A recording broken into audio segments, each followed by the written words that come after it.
Ek wil dankie sê vir julle, dit is regtig wonderlik om so saam die Here te loof en aanbid, en terwyl ek nou in die gebed daarna verwys het, laat ek dit dan nou sommer as 'n aankondiging ook noem, ons gaan sop na die tyd geniet, so ons sien baie uit na dit. Ek sal self nog bly vir dit voordat ek weer stel in Bos te ry, en sien uit na 'n bietjie saamkuier met julle.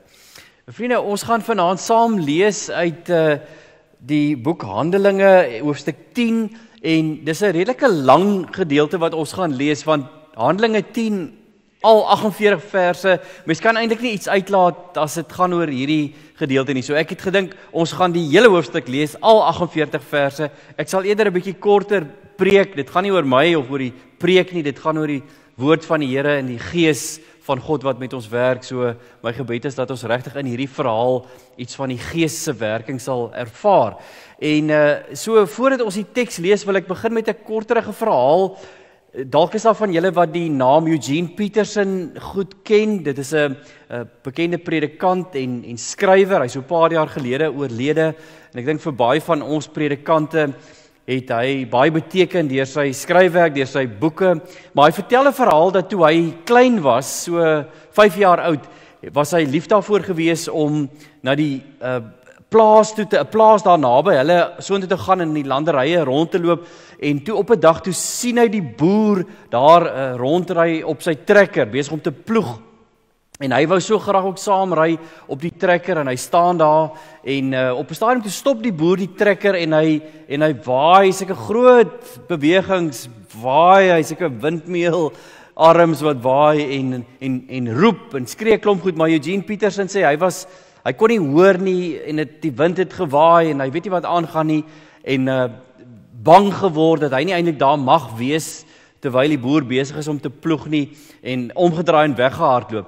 En daai Sondag na kerk, toe's die einste boer, Leonard is sy naam gewees, toe's hy ook daar by die kerk, en hy stap toe na die jong Eugene Peterson en sê vir hom, hoekom het jy nie nou die dag saam met my kom trekker ry nie? Toe sê hy, maar ek het nie geweet wat ek moet doen nie, want dit lyk vir my ek word weggejaag. Toe sê hy, nee, ek het vir jou gewaai, gesê jy moet kom ry saam met my. Hy sê toe vir hom, maar hoe wil jy dan hê, moet iemand jou roep as jy daar op die plaas is? En Eugene Peterson sê, hy wys toe, jy roep hom so nader. Hy sê, nee, dis te klein, dis te niks seggend. Hier op die plaas doen ons dinge groot, ons wys groot tekens, dat jy moet kan sien. En net die week daarna, toe hy weer daar op die plaas, trekker het gestop, groot aksies wat hom wink, wat hom roep, en hy het lekker saam met die boer op die trekker gery. Wat gebeur as jy die tekens wat die Here vir jou wys misverstaan? Of dalk as die Here vir jou tekens wys, dat jy eers wonder, is dit regtig van die Here af? En dan later kom jy agter, maar dit is wel van die Here af, en jy gaan in 'n heel nuwe rigting. Iets van dit om die tekens wat die Here vir 'n mens wys te snap wat dit is, sien ons dink ek in hierdie verhaal in Handelinge 10. En dis hoekom ek wil hê ons moet eintlik die hele hoofstuk saam lees. Kom ons lees so saam Handelinge 10 vanaf vers 1, Petrus en Kornelius. Daar was 'n man in Caesarea bekend as Cornelius, 'n centurio van die sogenaamde Italiaanse kohort soldate. Hy en ook sy hele huis was godsdienstig en godvreesend, het baie liefdadigheid aan die volk bewys en gereeld tot God gebid. Hy het teen die 9de uur van die dag in 'n visioen duidelike engel van God na hom sien binnekom wat vir hom sê, Cornelius. Hy het stip na hom gestaar en beangs gevra, wat is dit meneer? Toe antwoord hy hom, jou gebede en jou liefdadigheid het tot 'n gedenkoffer voor God opgestyg. Stuur dan nou mans na Joppe, om iemand met die naam Simon, ook bekend as Petrus, te gaan haal. Hy gaan tuis by 'n sekere Simon, die leerlooier, wie se huis langs die see staan. Toe die engel wat met hom gepraat het weg is, roep hy 2 van sy huisbediendes en 'n godvreesende soldaat, een van hulle wat hom dien, en nadat hy hulle alles vertel het, stuur hy hulle na Joppe. Die volgende dag, terwyl hulle op reis was en al amper by die stad, het Petrus teen ongeveer die 6de uur na die dakstoep opgeklim om te gaan bid. Hy het honger geword en wou eet. Terwyl hulle besig was om die maaltyd voor te berei, het hy in 'n geestesvervoering geraak. Hy sien toe die hemel geopen en iets soos 'n groot linnedoek wat afsak en aan sy 4 hoeke op die aarde neergelaat word. Daarin was allerlei 4-voetige en kruipende diere van die aarde en voëls van die hemel. Toe kom daar 'n stem tot hom: "Staan op, Petrus, slag en eet."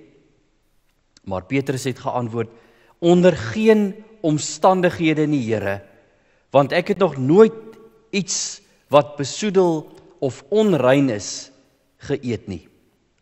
Maar die stem het weer 'n tweede keer na hom gekom: "Wat God rein gemaak het, mag jy nie as onrein beskou nie." Dit het 3 maal gebeur en die voorwerp is dadelik weer in die hemel opgeneem. Petrus was nog aan die twyfel oor wat die visioen wat hy gesien het kon beteken, toe die mans wat deur Kornelius gestuur is skielik by die poort aankom, nadat hulle oor Simon se huis navraag gedoen het. Hulle roep toe en vra of Simon, ook bekend as Petrus, daar tuis gaan. Terwyl Petrus nog nadink oor die visioen, sê die Gees vir hom: "Kyk, daar is 3 manne wat na jou soek. Maak gereed, klim af en gaan sonder aarzeling saam met hulle, want ek het hulle gestuur." En Petrus het afgeklim na die mans en gesê: "Kyk, dit is vir my wat julle soek. Waarom is julle hier?" Hulle het geantwoord: "Kornelius, die centurio, 'n regverdige en godvreesende man, iemand oor wie die hele Joodse volk goeie getuienis gelewer het deur 'n heilige engel 'n openbaring ontvang om u na sy huis te laat kom en te luister na u woorde." Toe het Petrus hulle binne genooi en as gaste verwelkom. En nadat hy die volgende dag gereed gemaak het, het hy saam met hulle vertrek en sommige van die broers uit Joppe het hom vergesel. Die dag daarna het hy in Caesarea aangekom. Kornelius was hulle te wagte en het reeds sy familie en naaste vriende bymekaar laat kom. Toe Petrus binnekom, het Kornelius hom tegemoet gegaan, voor sy voete neergeval en hom begin aanbid. Maar Petrus het hom opgehelp met die woorde: "Staan op, ek self is ook net 'n mens." En terwyl hy met hom praat, het hy na binne gegaan en daar baie mense bymekaar aangetref. Hy het vir hulle gesê: "Julle weet dat dit vir 'n Joodse man verbode is om met iemand van 'n ander volk te assosieer of hom te besoek. God het egter aan my getoon dat ek geen mens as besoedel of onrein mag beskou nie. Daarom het ek sonder huiwering gekom toe ek ontbied is. Nou vra ek: waarom het julle my ontbied?" Kornelius antwoord toe: "4 dae gelede was ek teen hierdie tyd op die 9de uur besig om in my huis te bid. Opeens staan daar toe 'n man in 'n stralende gewaad voor my en sê: Kornelius, jou gebed is verhoor en jou liefdadigheid het voor God in herinnering gekom. Stuur dan iemand na Joppe en laat haal Simon, ook bekend as Petrus. Hy is 'n gas van Simon die leerlooier by 'n huis langs die see." Ek het toe onmiddellik mense na u gestuur en dit is goed dat u gekom het. Hier is ons nou almal in die teenwoordigheid van God aanwesig om alles te hoor wat deur die Here aan u opgedra is. Petrus het toe begin praat en gesê: "Ek besef nou werklik dat God niemand volgens sy uiterlike beoordeel nie, maar dat die mens wat ontzag vir hom het en doen wat reg is, uit watter nasie hy ook mag wees, vir hom aanvaarbaar is. Dit is die boodskap wat hy vir die kinders van Israel gestuur het toe hy die evangelie van vrede wat deur Jesus Christus gekom het, verkondig het. Hy is die Here van alle mense. Julle weet wat dwars deur Judea gebeur het. Dit het begin in Galilea na die doop wat Johannes verkondig het, hoe God Jesus van Nasaret met die Heilige Gees en krag gesalf het, uit die land deur reis goed gedoen en almal wat onder die mag van die duiwel was genees, omdat God met hom was. Ons is getuies van alles wat hy in die land van die Jode en in Jerusalem gedoen het. Maar hulle het hom omgebring deur hom aan 'n kruishout op te hang. Vir hom het God op die 3de dag opgewek en beskik dat hy verskyn, nie aan die hele volk nie, maar aan getuies wat vroeër reeds deur God aangewys is, aan ons wat saam met hom geëet en gedrink het, nadat hy uit die dood opgestaan het. En hy het ons beveel om aan die volk te verkondig en kragtig te getuig, dat dit hy is wat deur God aangewys is as regter oor die lewendes en die dooies. Oor hom getuig al die profete dat elkeen wat in hom glo, deur sy naam vergewing van sondes ontvang. En let nou op wat hier gebeur, hierdie laaste gedeelte.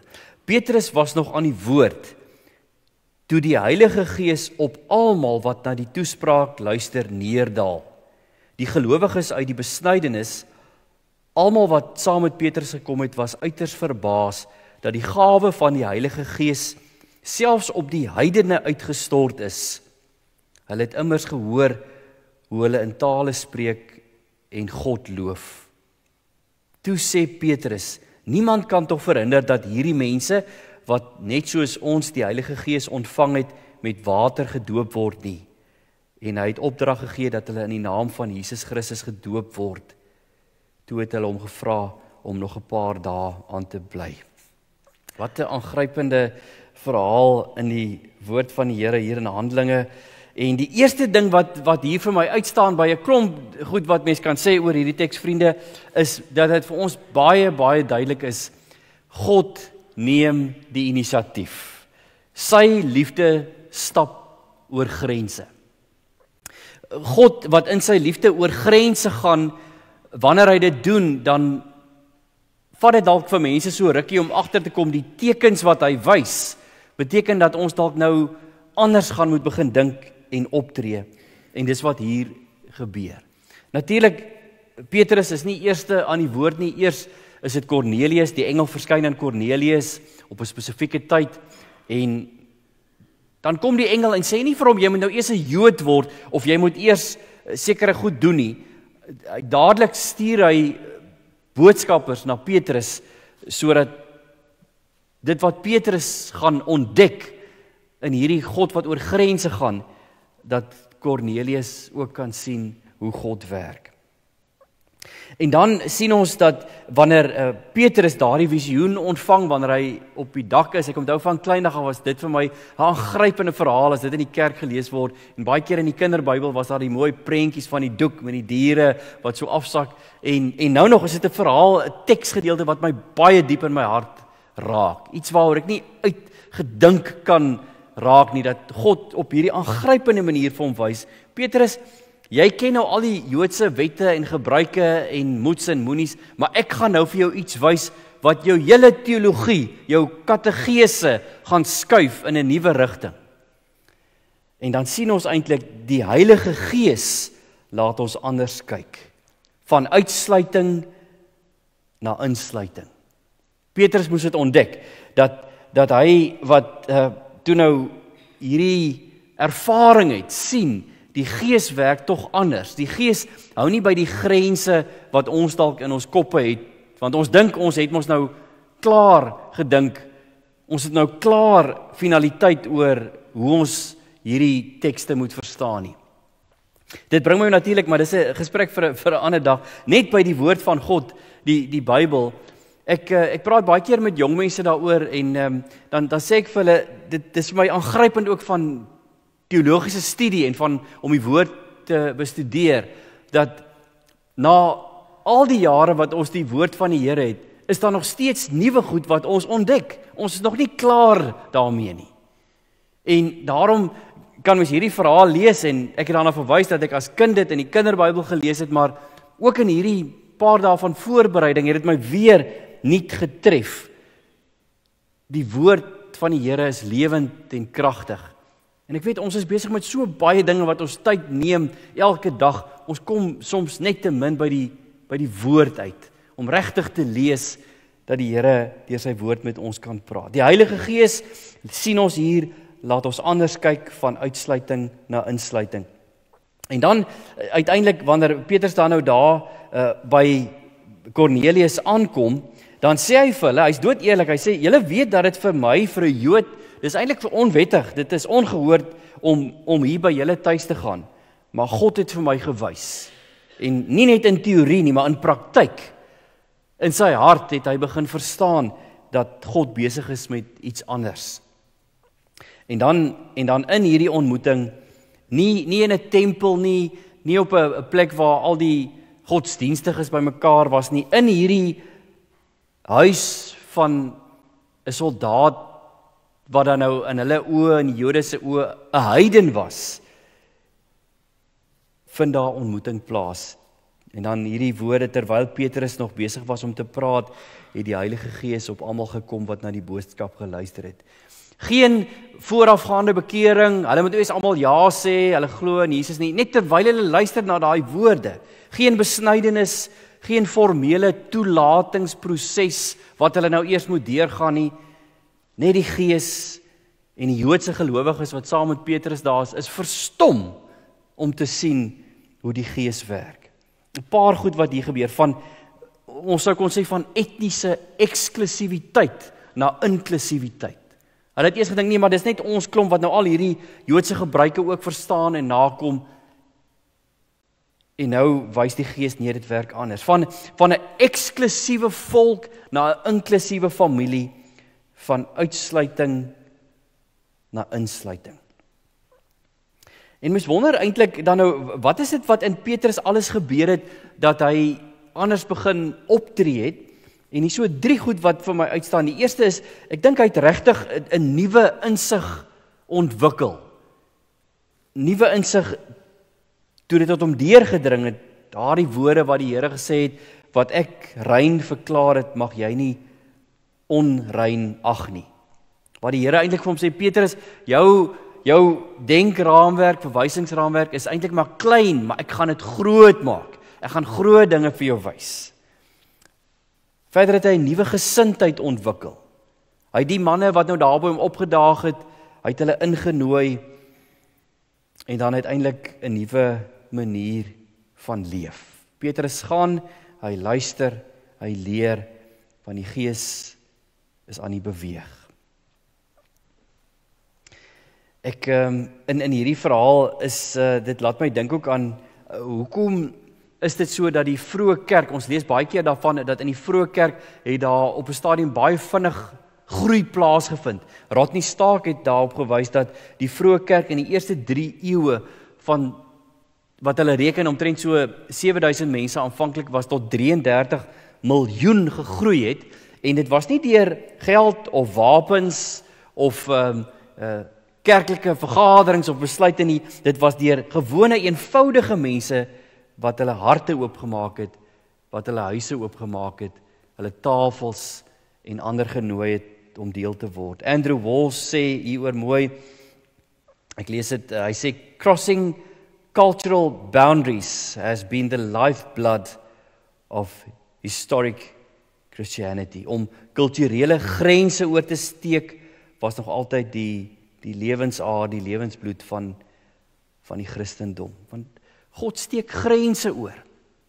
En vriende, ons leef ook in 'n tyd waar daar baie dinge in die wêreld aan die gebeur is, waar mense graag weer wil grense trek en sê nee, ons is hier en julle is daar en julle mag nie hier by ons wees nie, ons is nie deel van julle groep nie. Ek dink tog vir navolgers van Christus, vir my en vir jou, is dit nodig om op ons knieë te gaan en regtig by die Here ook te hoor. Hoe moet ons dink oor waar daar uitsluiting plaasvind? As hy dan die God is wat heeltyd sê maar kom en hy sluit mense in. Hoe moet ons in Parelberg, waar hierdie 3 woorde wat vir my so kosbaar is, dat dit is wie julle sê julle is, dat ons sê ons is geliefd, gevormd, gestuur. Ons is geliefd, sê vir my iets van God het ons omarm, soos wat hy daardie heiden Cornelius omarm het, soos wat hy vir Petrus omarm het in sy liefde, het hy vir my en vir jou omarm. Ons roeping begin nie met 'n klomp moets en moenies nie. Ons roeping begin by omhelsing. Wat beteken dit as ek sê ek is geliefd en ek kyk na my naaste? Is dit waar van hulle ook? En die antwoord natuurlik. God kyk so na hulle ook. Verder sê julle dikwels hier in Parelberg, ons weet ons word gevorm, wat die Gees laat ons anders kyk. En hy sny diep in ons harte.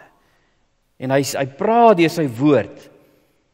En hy maak ons harte oop vir gasvryheid, vir vrygewigheid, sodat ons ook in ons koppe, in ons gedagtes oor grense kan gaan. En dan laastens, ons is gestuur. Ons is nog steeds gestuur. Ek het verlede jaar die aangrypende ding beleef daar by my kantoor by getuienisaksie. Ek het nou gister ons vertel in die erediens daarvan van die synode se werksaamhede dat daar dikwels mense kom wat ons kontak en dan sê hulle nee, maar die Here het dit op hulle hart gedruk. Hulle moet vir hierdie saak, hulle moet betrokke raak by hierdie saak of daai saak. En ek gaan nou nie al die detail noem, maar by geleentheid sal mens tog nog daarna wil verwys. Iemand wat vir my sê maar die Here het op sy hart gedruk dat hy 'n skool vir dowe kindertjies in Malawi moet begin. Hy self het vroeër jare ruk in Malawi gewoon en het self 'n dogter wat doof is. En die ongelooflike seën wat daar op die projek is, omdat hy net ja gesê het vir die Here en geld wat van plek af inkom, nie van ons of van die kantoor nie, maar van mense wat net iets van dit snap en sê ja, ons is gestuur. Ons gaan nie net na ons eie mense kyk, ons eie eksklusiewe groepie, seker maak dat hulle alles het nie. Ons gaan oor grense, want dit is wat God doen. En vriende, so vanaand is my gebed, mag ons nie terughou wat God oopmaak nie, mag ons oë en ons harte oop bly vir God wat grense oorsteek en mag God ons verras as hy ook in ons harte dalk grense skuif. Dalk gaan ons ook nuwe dinge ontdek, want dit is wat die Gees doen.